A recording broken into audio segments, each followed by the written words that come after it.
Hi, everybody. Welcome to the Fired Up with CJ show. Today we have a fantastic show with Betsy Chasse, who's the co-creator of What the Bleep, and she's here talking about her newest creation coming out on January 22nd or 1st. We're not sure yet.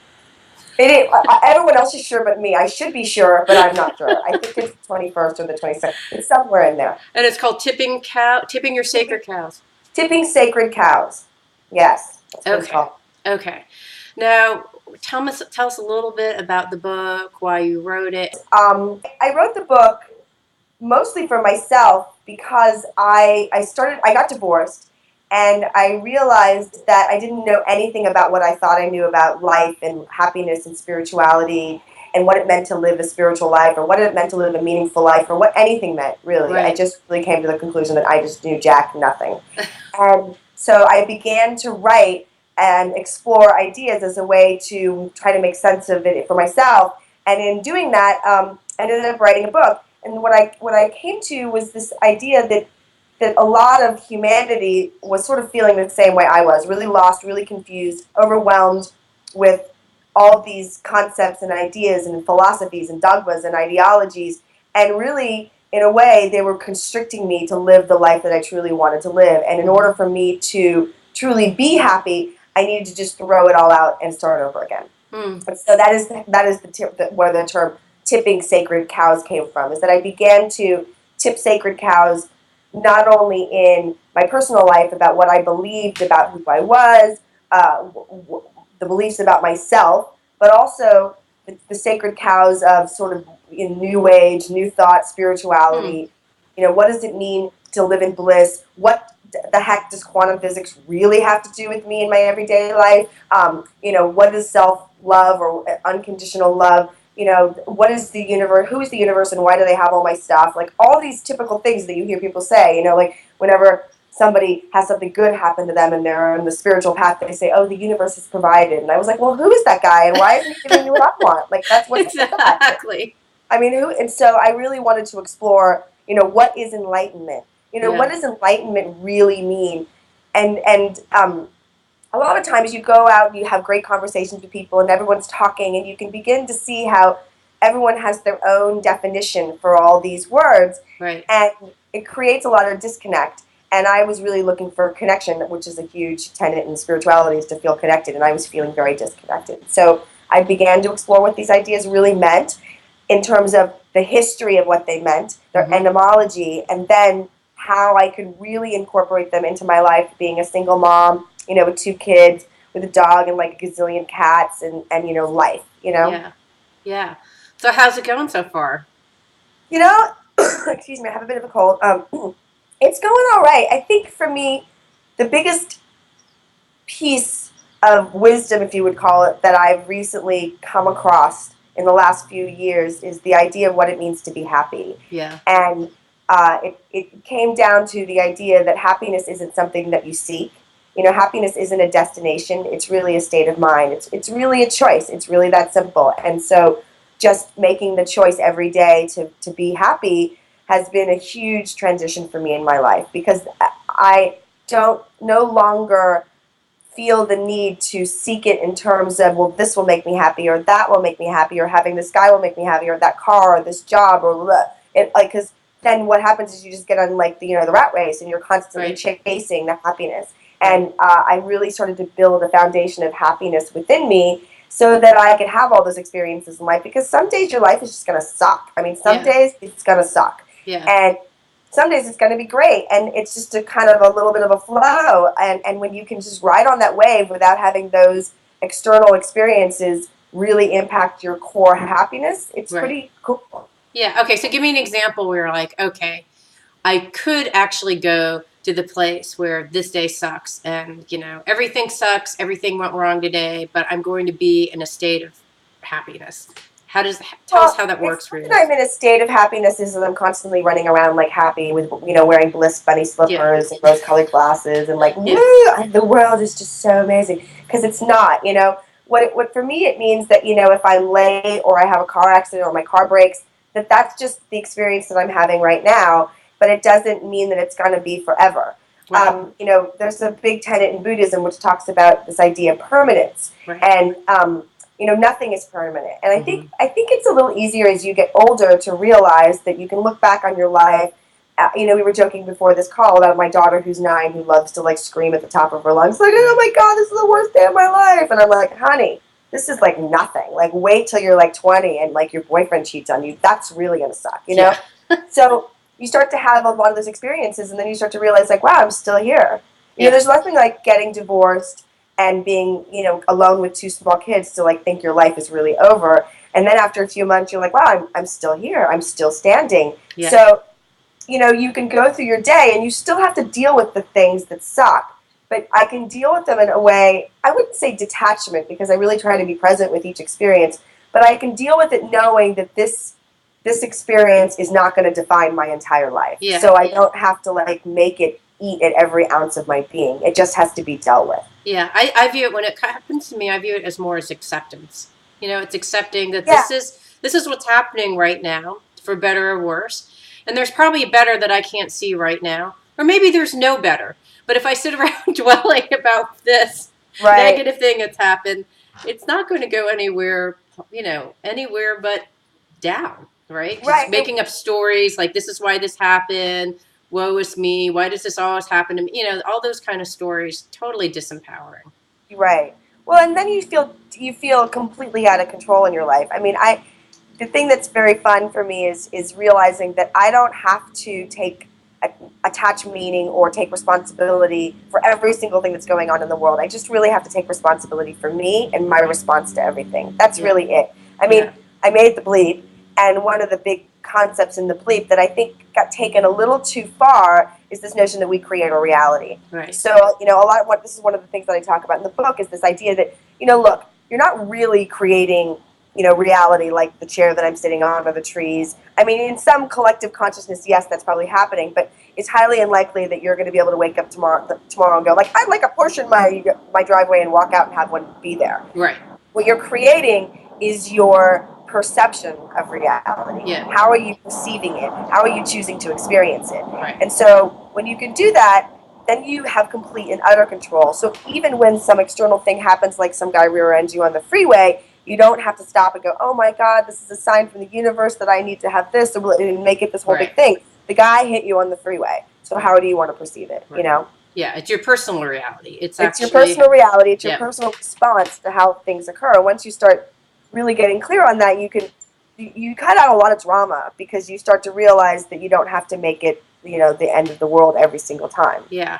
All right, so I'm going to get your book. I'm going to read your book. And at the end, what's your greatest wish that I will get from reading your book? I think that I want people to laugh. I hope that it's funny. I'm told that it's funny. And I want people to just be okay with being okay. Like, Yeah, accept that they can be okay and that life is going to be all right if they just, like, let go of, having to be vegan and needing to eat macrobiotic or, that they must meditate this way. But just to chill and to right. relax a little, to laugh, to have some fun. Yeah, For me, the greatest thing that I've learned over the last probably 15 years, I think this is something I kind of organically had within me, is that, like, this is really cool. Like, we wake up every day and we yeah, get to, like, interact in this, like, playground. yeah, And it's pretty mind-blowing if you think yeah, about what we're doing. Like, we're breathing, we're eating. Look at you and I are in completely different states, and we're having a conversation, and it's all pretty darn cool. And yeah, so I want people to get their sense of wonder back yeah, at what we're doing here, and that yeah. life should be fun, and it doesn't have to be so hard, and that nothing that's happening to you right now in this moment that's making you feel like it's the end of the world, it doesn't have to be. You can get up and move on and laugh and have some fun with it. All right, love that. Okay, so who doesn't want a book about fun? Yeah, Having more fun I here on Earth. fun. Yeah, I talk a lot in the book. Excuse me. One of the things I think that for me that was really important to get, which gave me this foundation of sort of wonder and happiness, was the idea of how we work.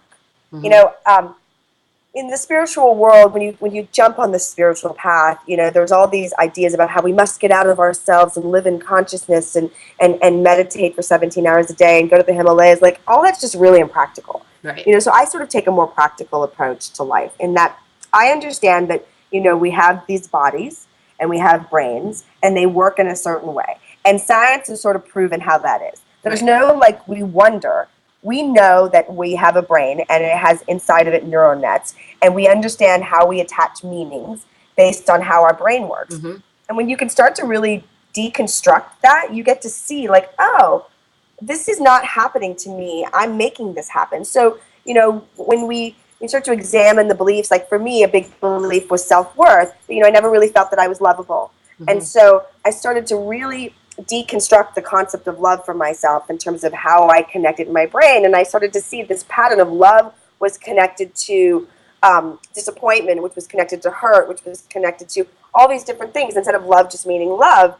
And so I started to deconstruct that. And once you start doing that in your life, it really does become easier to wake up in the morning and go, wow, this is really cool, because you have a practical understanding of how your body works. Emotions are chemicals. Right. So when you have an emotional experience, you have a chemical reaction in your body. Right. And what happens over time is your body becomes really addicted to those chemicals. Right. And so then you start to look at your life and you start to realize how often you're mad or frustrated. Right. And you're like, and then you start to realize, wow, I'm actually choosing to be mad. Anger is my crack cocaine. Yeah, give me some more, give me some more.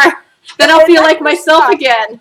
Because then you're like, well, I don't really want to say that I'm the one that's causing anger all the time, but like you really are. Yeah. And that's just how it works. So when you can realize, like, oh, I actually can control this as opposed to it controlling me, the whole happiness thing is like super easy. Yeah. And you don't have to I love meditating. I love doing spiritual work. But really, it's a practical thing. Like, get practical first. And I think of a lot of people, my book is really designed it's really more mainstream. Yeah. Because I really feel like, if I was in my 20s and had understood just these two ideas, your emotional intelligence and how your brain works, my life would have been a whole lot easier. Yeah. Yeah, completly agree. I think probably is fun, but yeah. Well, there's so many more resources and understanding. I mean, I noticed on your web channel that you were interviewing Joe Dispenza. I mean, the kind of stuff that he's pioneering is unbelievable. Well, and he wrote the foreword to my book because his work is probably one of the things that had. Sorry, I'm going to swing for a second. My doggie was sitting on my feet, and now she moved. Joe's work is really profound. It was one of the biggest. I think it had the biggest impact on me in my life because of his work on the brain, because he took neuroscience and explained it to regular people in a way that made sense so that I could actually use it in my life and understand, when something happens, I don't have to follow my normal patterns. I can actually interrupt it. I don't have to go down the road when the guy doesn't call. I can spin and spiral into all sorts of thoughts, which are just crazy stories in my head. Yeah. Or I can find out that he had a car accident and was unable to call me. And then I just spent 6 hours in misery for nothing. Yeah, it's a whole idea. In coaching, they always talk about, are you at choice? And I'm always like, what the hell does that mean? But I think it's exactly what you just said, right? When those things happen, why didn't he call? You don't go instantly to creating a mega epic story about why you didn't call, and the mega epic story about why you're not worthy or whatever. It's like, I'm not lucky. Yeah. We do that. We do that so much. I that's know. Essentially, humans are lazy brains. Yeah. Like, for the most part, after 9 or what would they say, 13, we're pretty much on autopilot at that point, and we're just bouncing around the universe, reacting to everything, and then letting our brains, trigger beliefs like a little computer, and it's just going, oh, here, now I'm going to throw you some, that you suck and you're stupid and you're short because that's what you believe, and you can't see anything else. Right. There's no way to see anything else because your brain is doing all the work. Yeah. When people talk about becoming conscious or becoming aware, the first step to becoming conscious and aware, and then ultimately creating the life that you want, the first step starts with becoming aware of how you're already living. Yeah. Of being aware of your responses, being aware of how you are perceiving the world. Yeah. And when you take some time to really look at that, honestly, you're going to start to see why your life is the way it is, because you believe it to be that way. And then you can start deconstructing those beliefs and go, well, I'm actually kind of cute. And I'm really funny, and I'm super smart, and I think I want to do this. And then you can start to do that because you no longer carry around the sacred cow of I suck, or whatever it is. Yeah. Yeah. And I think that's so funny because the stories, when you really start examining the stories that you tell yourself, they're actually pretty funny. Honestly. They're There are, Honestly. and and we talk about how people are mean. Like we are mean to ourselves. I We are so know. mean, and we are funny, and we do things. I mean, you think about the ridiculousness of the things that we come up with. I Like know. that. I mean, we can't even write this stuff. It wouldn't even happen in real life that way. Like the stuff that you come up with. I mean, it's just pretty mind blowing. Yeah. But if you can do this in your life, then you can make room for all the cool woo woo spiritual stuff. Yeah. The enlightened or mystical experiences, or the getting outside and having a new thought. Right. I created the documentary, which will be coming out next year, called Creativity, and the whole documentary is about having a new thought. Mm. And the truth is that I realized somewhere in my 40s that's like after like between 9 and like 42, I don't think I had a new thought. Well, I all the think I thoughts are just was like, all the thoughts are societal thoughts that are then implanted in your brain from 9 to 23, right? I mean, right. so you don't have any new thoughts because they're all the thoughts that are just kind of swirling around. Right, and you just are like, oh, I'm just going to go with that because it's easy. You Right. have you takes you like your brain takes literally no time to attach everything you need to know, and you're just like, oh, I'm just going to go with that because it's easy. As opposed to going, wait a minute, I think I'd like to think about something else. Hold on, stop, brain for a second. I hear you that you want me to think this, but I'd like to just take a moment to see if there's other options out there for me to see. And then you do that, and you're like, wow, there are a whole lot of other options out Yeah, there. I absolutely. never knew these were here. This is so much, and then it becomes fun because then you're like, wow, I really want to do that. Or I really want to go over there. But you can't get there unless you really have done the work to understand. In my opinion, some people say, meditate for 7 hours. Some people say you can get it through, transcendental meditation. Some people say, you go live in the Himalayas. I just say, for me, the way I did it was that I really got a clear understanding of how the machine that I'm in works Right. so that I can then operate it. Yeah, I think of it as, I mean, when you think of meditation, what it is it's actually controlling your mind to be one focus point so that you can actually create space in your mind. Right. And so what you did is you said, I'll just delete some files that aren't helpful. Right. I mean, they're two different, Start off with a new, yeah, two now we're different going to get a new ways. operating system. Yeah, I And think you can. it's a constant daily practice. Yeah. And I do meditate in my own way. I'm like clearly not very good at sitting still. So sitting, like the minute I say I'm going to meditate, like then all of a sudden my brain's like, oh yeah, like we're going to party up in your head right now, girlfriend. So I've decided to stop the kind of like, okay, now I want to sit and meditate. And I just allow it to happen. Like I'm sitting in my yard right now and I have rose bushes. So, for me, I'll spend time clipping my rose bushes or I'll garden. And the other thing that I think was really important for me to learn was that, being uncomfortable and being unhappy and feeling sad or feeling frustrated or feeling angry is actually a really good thing. Yeah. Our bodies are designed to have these emotional experiences so that we can process it. Yeah. And what we often do is shove all those quote, bad feelings away and try to not be with them, and then we never actually process them. Mm-hmm. And that is how you get beyond your current thinking into a new set of thinking, is that when you're really willing to be with your anger and go, I am really angry about this, and I'm going to be angry about that, and I'm okay with being angry, instead of saying, I shouldn't be angry about this, and what's wrong with me that I'm angry, and what have I done, and what part of me do I need to examine, and get all like Deepak on yourself, you just need to like be angry and like be okay with that, and then let it be. And then what happens if you just allow the experience to occur is that you get on the other side of it, and then you can go Deepak and be like, oh, I see why I was angry. I was angry because when I was 7, this little boy pushed me, and now I have this upset about little boys in green shirts, and there's a little boy in a big guy in green shirt, and he said something and it pissed me off, and now here I am. I mean, it's really like that simple. You can really clean it up really a lot easier, as opposed to constantly trying to say, no, I need to examine this and force yourself into some sort of, wise, sage, spiritual understanding. Sometimes you're just pissed off, Yeah, and I actually think one of the problems that I notice with spiritual folks is they always want to just push all negativity away. And what happens is when you actually push all negativity away, it will just come back, because life is a balance, right? I mean, so it's better to actually just go into the emotions. I don't mean like being grumpy for like a month, but like go into it, like the way that you explained. You were like, you went into it. I'm angry. I'm feeling angry. I'm feeling, and you know what?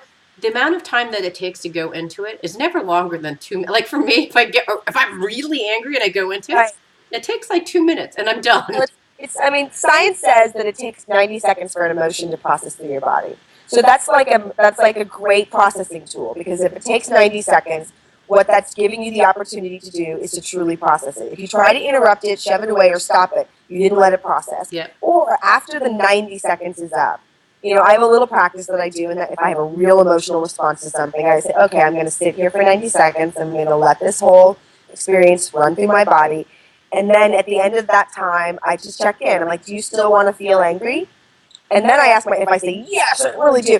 Then I go, well, why? Why is it that you want to feel angry? That's the moment to get in and ask yourself the why question. Because oftentimes I'll find I really don't. There's no real reason for me to be angry. It's just that I like the chemical response to being angry, and so I want to keep perpetuating it. Yeah. And that's the time, Dr. Joe talks a lot about that, interrupting the pattern. So that's the time for me when I interrupt the pattern and I say, no, let's just take a minute and figure out why you're wanting to be angry. And when you can go through that process, you realize, oh, I don't really want to be angry. The I that's in charge doesn't really want to be angry. The body and the emotional being and the ego want to be angry, but I really don't. And I'm really in charge, so I'm just going to tell everybody to take a chill pill and sit down. Yeah. You know what I really appreciate about that story, though, is the amount of self-love that you gave yourself. You're like, hey, are you ready? No!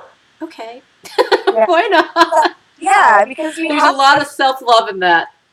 Thank you. I hadn't thought of it that way, but that's true. Yeah. I mean, it's just, we have to be real and authentic with ourselves. Mm-hmm. We spend a lot of time pretending to be what we're not, trying to please people, trying to do the right thing, trying to be the most spiritual, trying to be the most funny. And we create a lot of unhappiness that way because we're not being real. And once we can just be real with ourselves and with other people, you find that you're just a lot happier more of the time. I mean, I just find that I'm pretty happy most of the time if I'm being authentic. I find that when I'm not being real, that's when all the thought monsters start popping back in my head and the insecurities start to float their way in, because it's just opening up the door again for everybody to take over and for me, the true me, to not be in charge. Yeah. Wonderful. These are just wonderful stories. I can't wait to read your book. Thank you. Thank you. And I like that it has all these little stories about motherhood wrapped into it. We all need that as moms, I think, because there are 1,000 stories about moms. Oh, yeah. And kids are great. Like, I think for me, being a parent was an amazing opportunity to see how I became who I was. Because I can watch it happen with my kids. Mm-hmm. I can watch, excuse me, the beliefs and the meanings set in. I can learn, I could see how she's creating her story about herself, or my son, how he's creating the story about himself. And it gave me the opportunity to really understand how to fix that for myself. Beautiful. Beautiful. All right. Well, thank you so much for being here. Wonderful. I hope your cold gets better. Thank you. It will. It will. I'm having a little argument with it now, but it'll be good soon. All right. Well, thank you so much. Showing January 21st or 22nd. Yeah, and I'll be at the East West Bookshop in February. I'll be in Seattle in February. I'll be at the East West Bookshop on the 13th. I'm doing the Women of Wisdom event on the 15th. And I might be doing a Valentine's Day singles event on the 14th in Seattle. Fun. Oh, good. I can't wait to see you when you come up here. Okay, cool. Awesome. All right. Hey, thank you so much. My pleasure. Okay. All right. Bye-bye. Bye.